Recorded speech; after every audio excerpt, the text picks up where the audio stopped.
ఊయలలుగామి ఎన్నో సంభ్రమ యుగములలో ఆత్మిక ఊయలలుగామి ఎన్నో పూనపు రాత్రులలో నీతో యోగం చేశామి ఆత్మల ఆశలను తండ్రివై తీర్చినను ఆత్మల ఆశలను తండ్రివై తీర్చినను ఆత్మిక ప్రియసకుడై కోర్కెడేచినను తనివి తీరబోదు మా మనసు నిండబోదు ఏనాటి బంధమిది ఆత్మికము తనివి తీరబోదు నా మనసు నిండబోదు ఏనాటి బంధమిది ఆత్మికము బాబా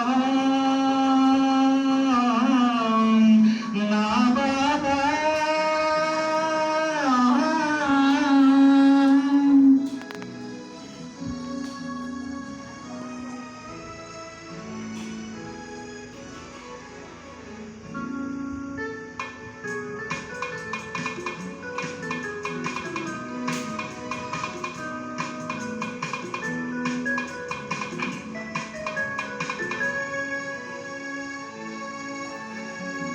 ఎప్పుడు నీవే మాతో ఉంటే కష్టాలెన్ని వచ్చిన గాని ఎప్పుడు నీవే మాతో ఉంటే కష్టాలెన్ని వచ్చిన గాని కన్నులలోనే కొలువై ఉంటే కన్నీళ్ళే ఇక రాని రావని చల్లని నీ ఒడిలో సేదని తీర్చినను చల్లని ఒడిలో సేదని తీర్చినను తీయని నీ ఒడిలో చోటుని ఇచ్చినను కనివి తీరబోదు నా మనసు నిండబోదు ఏనాటి బంధమిది ఆత్మికం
ఓం శాంతి ఓం శాంతి ఓం శాంతి ఓం శాంతి ఓం శాంతి.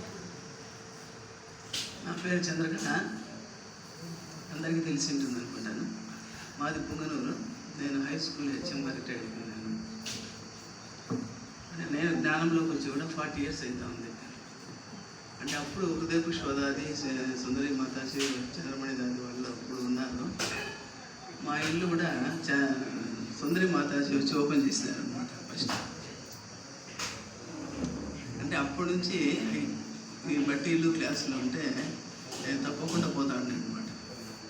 అంటే బట్టీలు పెట్టేది అంటే మనందరినీ ఒక చోట చేర్చేదనమాట. అంటే నదులన్నీ సాగరంలో కలిసేదానికి ఒక స్థలం అన్నమాట.